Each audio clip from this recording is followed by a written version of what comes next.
¿Qué tal amigos? Empezamos nuestro tema de hoy día, fitoterapia en hígados y vías biliares. Es un tema así interesante, sobre todo porque tenemos en cuenta que el hígado es determinante en lo que podemos llamar proceso salud de enfermedad. El hígado, el guardián del medio interno. El guardián. El hígado es determinante, ¿por qué? Porque está en un lugar en el abdomen, así, un lugar importante.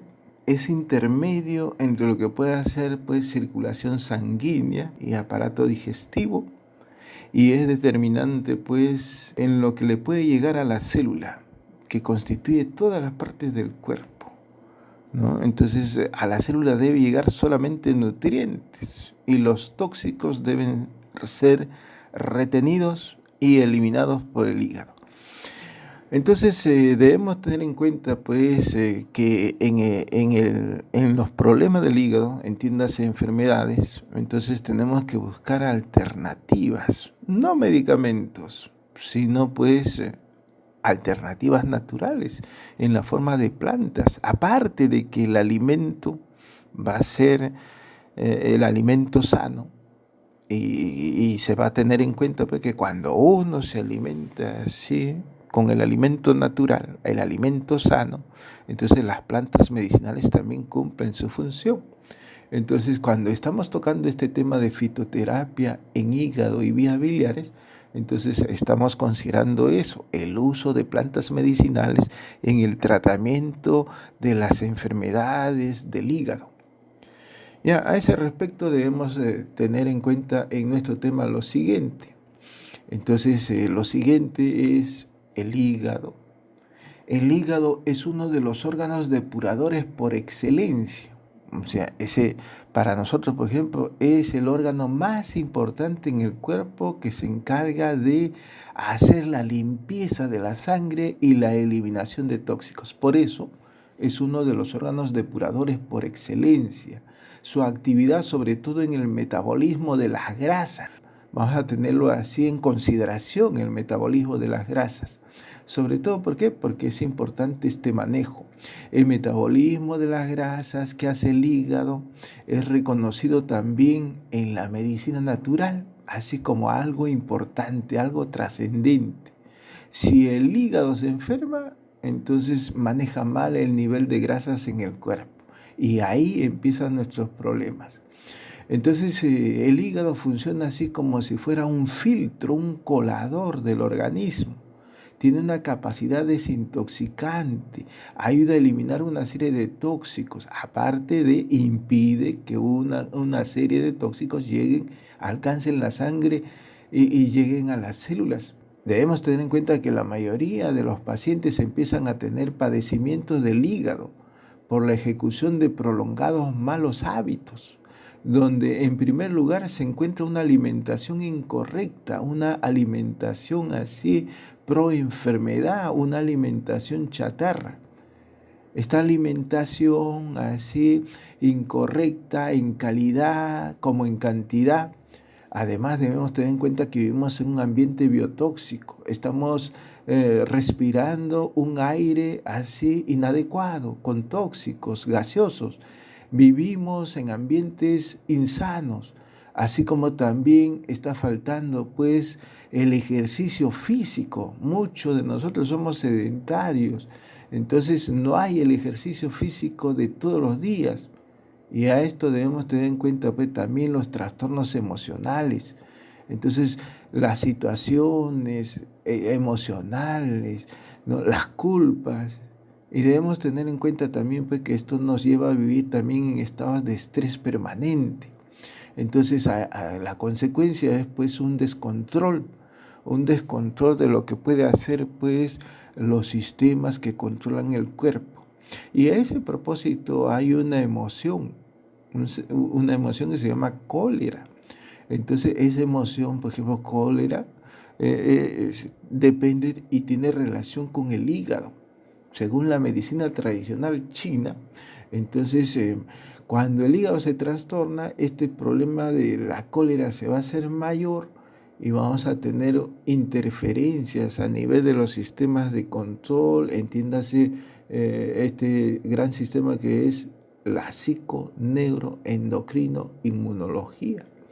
Entonces todas las partes de nuestro cuerpo están bajo el control de esta psico-neuro-endocrino-inmunología. Todas estas alteraciones que estamos mencionando pueden llevar en el paciente a un estancamiento de la sangre en el interior del órgano. Y así a solapar también procesos inflamatorios que comprometan el tejido hepático y que puedan producir en algunos casos un ligero aumento del volumen del hígado que va a ser calificado por la medicina como hepatomegalia. La sintomatología en tales casos no es muy espectacular. Destaca un cierto cansancio, así como una ocasional sensación de presión o peso en la zona del hipocondrio derecho, una sensación de reflexión o indisposición después de las comidas, como casi siempre suele acompañarse de alteraciones vesiculares. El paciente presenta amargor de boca, acidez, vinagreras, náuseas. Y debemos tener en cuenta en todo esto, la alimentación desempeña un papel decisivo. Se evitará sobre todo grasas de origen animal, frituras, y como únicas grasas se tomarán aceites vegetales en estado crudo. Aceites vegetales en estado crudo ricos en omega 3. Estos aceites crudos son prensados al frío. Debemos tener en cuenta pues que va a ser bastante importante que el paciente consuma alimentos crudos, entre ellos frutas, verduras, hortalizas, semillas oleaginosas y otros, siendo beneficiosos también los zumos crudos de frutas y verduras tomados lentamente. Entonces debemos siempre tener presente el hígado es determinante y por eso la siguiente ley naturopática. No hay enfermo alguno con hígado sano. Repito, no hay enfermo alguno con hígado sano. Debemos tener en cuenta que en el enfermo, cualquiera sea su enfermedad, entonces el hígado está comprometido.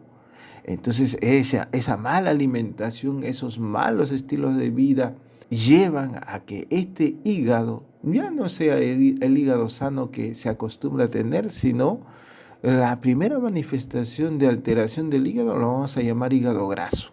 Este hígado graso va a estar presente en todos los enfermos, cualquiera sea su enfermedad.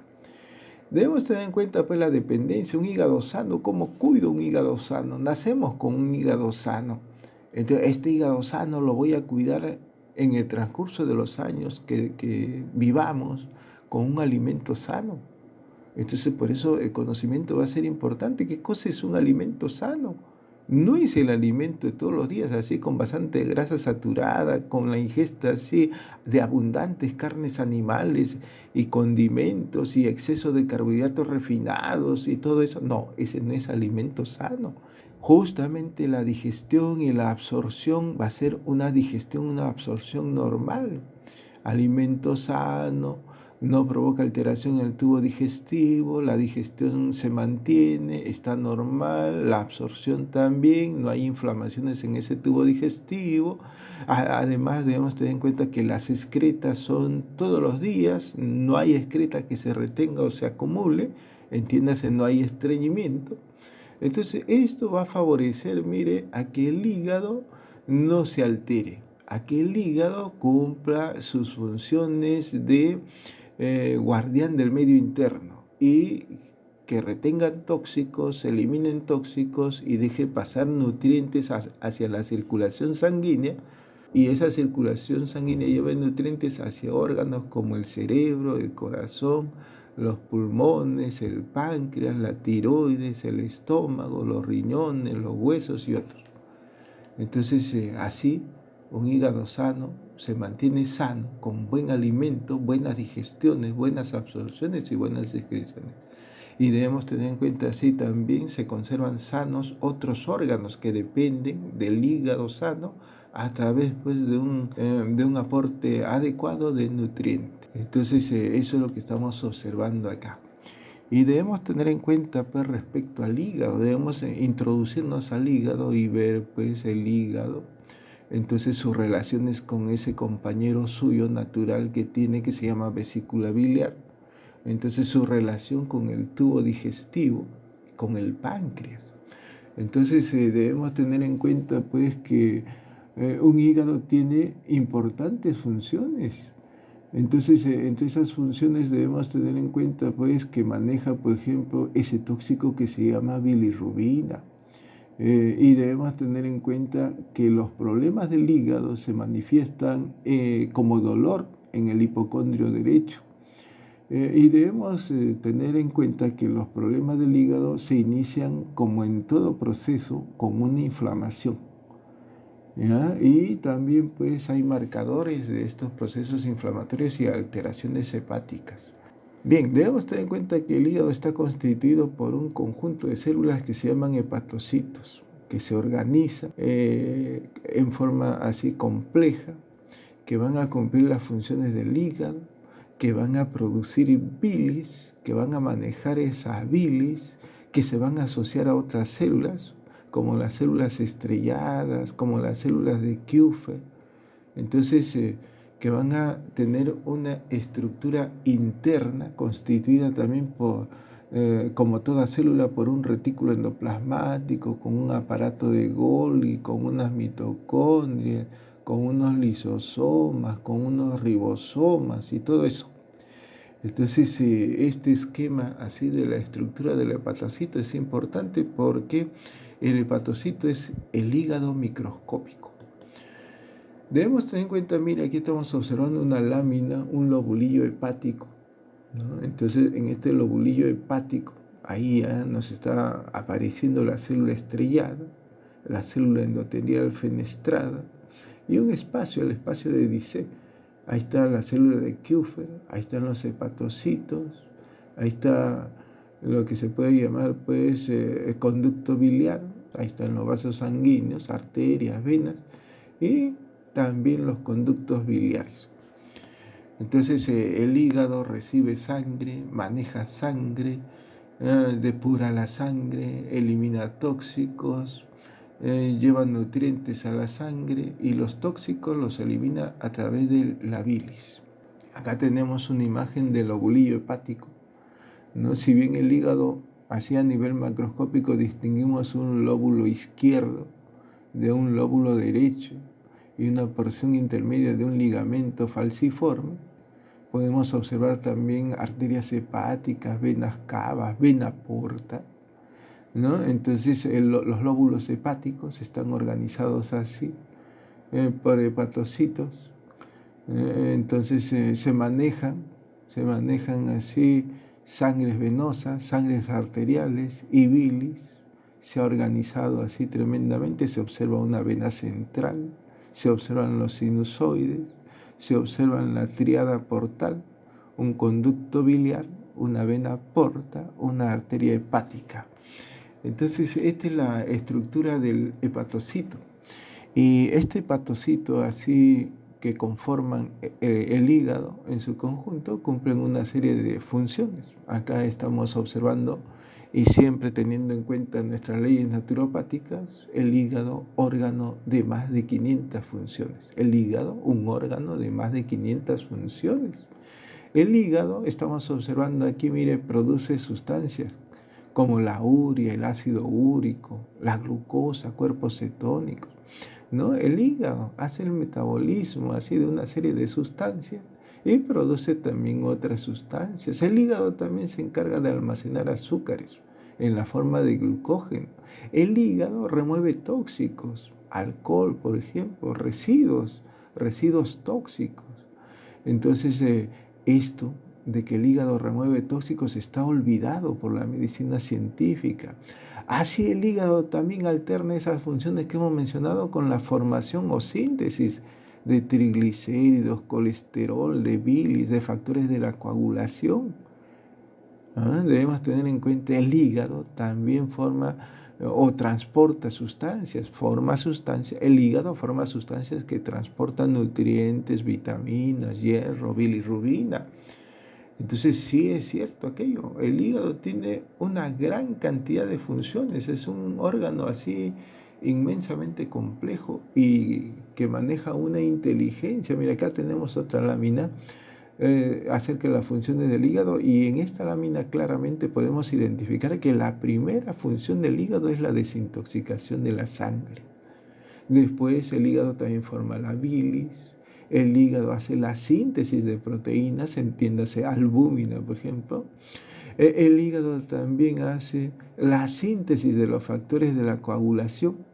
Entonces evitan, por ejemplo, que se produzcan hemorragias así patológicas. Debemos tener en cuenta pues también el hígado forma cuerpos cetónicos, tóxicos, a partir del metabolismo de las grasas. Y debemos tener en cuenta, mire, el hígado hace la síntesis de los carbohidratos. Ya habíamos mencionado al glucógeno. Entonces, mire, pues esta lámina nos resume así las importantes funciones del hígado. Seguimos, mire, tenemos aquí otra lámina. Así, cuando se menciona que el hígado sintetiza proteínas, forma albúminas y lipoproteínas. Entonces debemos tener en cuenta también, cuando se menciona que el hígado hace el metabolismo de los lípidos, forma colesterol, produce triglicéridos. Cuando también se afirma que realiza el metabolismo de los carbohidratos, significa pues, que van a formar azúcares, proceso de gluconeogénesis, glucogenólisis y glucogenogénesis, formación de glucógeno, formación de nuevas moléculas de glucosa, descomposición de glucógeno. El hígado produce bilis, que es necesario para la digestión de los alimentos. El hígado es un depósito de sustancias. En él se deposita glucógeno, vitamina B12, hierro, cobre y otros. El hígado transforma ese tóxico, ese veneno que se llama amonio en urea. Entonces, y la urea se elimina por los riñones. El hígado desintoxica la sangre, neutraliza toxinas de fármacos. Entonces debes tener en cuenta también así tóxicos, productos de la degradación de la hemoglobina, como es la bilirrubina. El hígado sintetiza factores de coagulación, fibrinógeno, protrombina, globulina, proconvertina, factor antihemofílico, factor Stored Power. Todas estas sustancias tienen importantes funciones en el organismo y el hígado participa en la formación y transformación de estas sustancias. Entonces el hígado es un inmenso laboratorio bioquímico que la medicina no entiende. Debemos tener en cuenta, mire, ¿quién es el especialista en tubo digestivo? El gastroenterólogo. ¿Ya? Y que el gastroenterólogo, si tuviera, por ejemplo, en consideración la importancia que tiene el hígado en todo enfermo, este gastroenterólogo estuviera sanando enfermos, normalizando, sanando hígado, ¿ya? Pero no lo hace. Incluso a tal extremo que no lo hace, que la mayor parte de los enfermos tienen hígado graso. Entonces le dice, y doctor, tengo hígado graso, ¿qué puede hacer por mí? Ah, no, le dice, todos tienen hígado graso. Encima el hígado graso no es patología, no hay medicamento para hígado graso. Y lo deja así. Oye, debemos tener en cuenta, mire, un enfermo diabético. Entonces, la diabetes prácticamente iría hacia la curación si que tratamos el hígado. Si tenemos enfermos de la tiroides, entiéndase hipertiroideos, hipotiroideos, estos irían a la sanación si tratamos el hígado, si recuperamos el hígado. Si tuviéramos enfermos con artritis, artrosis, osteoporosis, ellos también sanarían de esas enfermedades si tratamos el hígado. Entonces, el gastroenterólogo no sabe el potencial del hígado y su relación con todo enfermo. Y la medicina tampoco lo sabe. Entonces, eso es un tremendo error que debe corregirse. ¿Cuál es el factor determinante para sanar un hígado? Ya lo hemos dicho, ¿no? Entonces hay que ver alimento, tubo digestivo, digestión, absorción, y hay que ver excreción. Entonces eso va a ser fundamental. El hígado depende de esos factores que hemos mencionado. Ya, entonces seguimos.